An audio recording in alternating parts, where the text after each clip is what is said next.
All right, welcome back to The Explainer. Today, we've got something incredibly special lined up for you. We are pulling back the curtain on a highly technical, confidential briefing that really strikes at the very foundation of how artificial intelligence processes information. I mean, we're talking about a breakthrough that entirely eliminates precision drift while simultaneously slashing energy use by a massive factor of 74.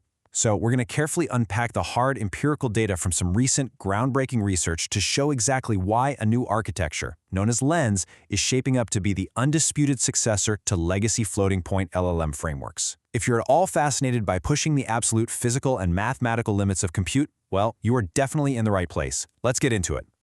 Here is our roadmap for today's briefing. We'll start with the floating-point precision debt, introduce the LENS paradigm, dive into those WASM sandbox benchmark results, explore achieving the metabolic floor, and finally end with the infinite context horizon.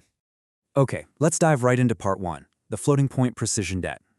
To really understand why a revolution is needed here, we first have to diagnose the fundamental bottleneck in how current LLMs scale. Right now, the entire industry is basically held hostage by a reliance on Euclidean radial normalization.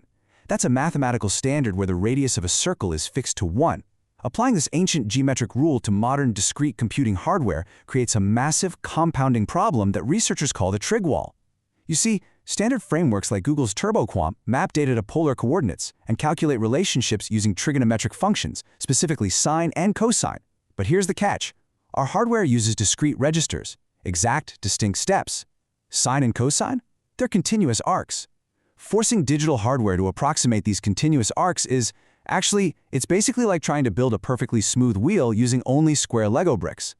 This 400-year-old Naperian fracture creates systemic IEEE 754 precision debt. Literally every calculation leaves behind a microscopic mathematical residue. Over time, this builds up into what the researchers clinically referred to as gunk, which bottlenecks the entire system and drains an immense amount of power just to guess at numbers it can never perfectly resolve. Moving on to Section 2, Introducing the LENS Paradigm. And this brilliantly illustrates the architectural intervention needed to clear out all that gunk. Enter LENS, which stands for Local Evolutionary Nanomodel Search. Now, to be clear, this is not just some software update. It's an entirely new discrete inference paradigm that replaces flawed spatial approximation with strict integer geometric rigor. Think about how we fundamentally approach geometry here. Instead of fixing the radius, the C-line, to 1, LENS drops the Euclidean model entirely. It anchors the system to the transverse constant, where a equals 1. This is known as side A normalization.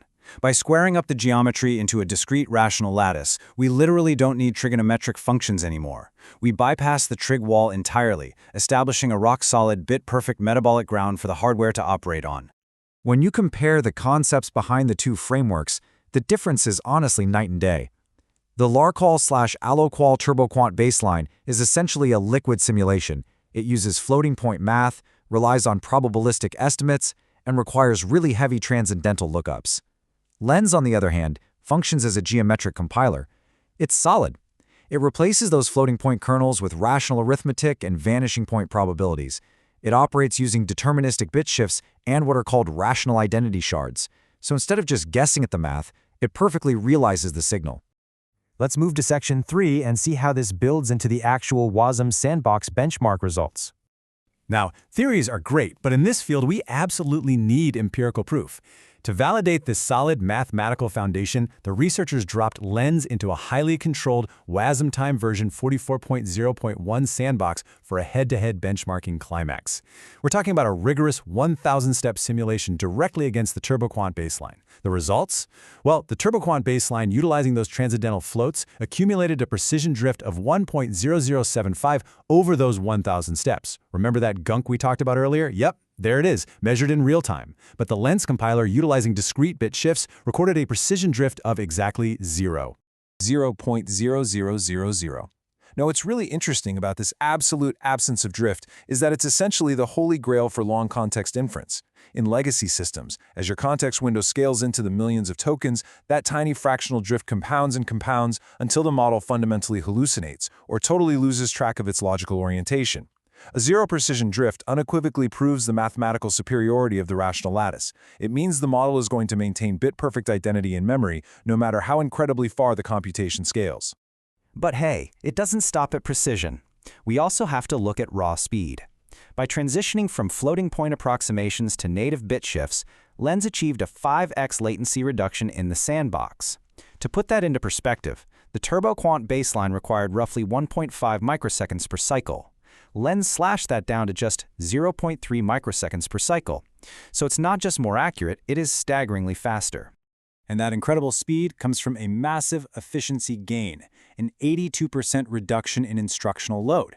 Because Lens operates natively on that integer geometric rational lattice, it completely bypasses the high-latency floating-point computational units inside the hardware. Essentially, the heaviest, most power-hungry parts of your GPU get to just sit back and relax because they aren't sweating over irrational numbers anymore. All right, Section 4.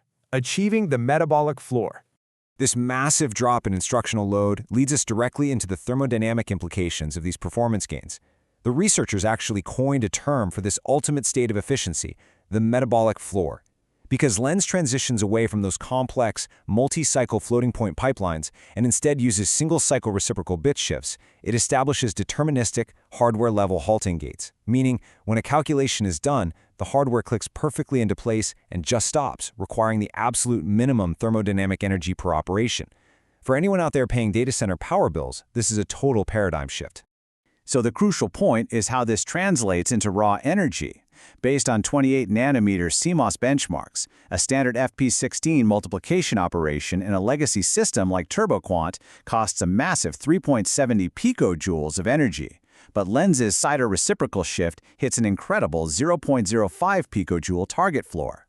That is a 74x reduction in energy per scoring operation. Let that sink in. By changing the foundational geometry of how the AI actually thinks, we radically alter the physical power grid required to run it. Finally, Section 5, the infinite context horizon. So what are the broader strategic implications of everything we've covered today? What does this exact hardware realization mean for the future of artificial intelligence? Well, it unlocks what the authors call the infinite context horizon. Because we've completely eliminated the mathematical gunk and dropped the energy requirement to the absolute floor, we pave the way for sovereign enclaves, hyper-efficient, highly localized hardware that can process infinitely long context windows without ever decaying or drifting. As the paper boldly concludes, the future of large-scale AI resides in the transition from spatial approximation to the integer geometric rigor of the rational lattice. Today, we've seen the hard data behind that claim. Cider normalization isn't just some clever theoretical trick. It is a proven, empirical upgrade over spatial approximation, eliminating precision debt entirely. So I'll leave you at this final thought. If we are no longer constrained by the compounding errors and massive energy drains of the trig wall, how will this bit-perfect, zero-drit foundation redefine the physical limits of intelligent agents in the years to come? Thank you so much for joining me for this explainer, and keep your eyes on the lattice.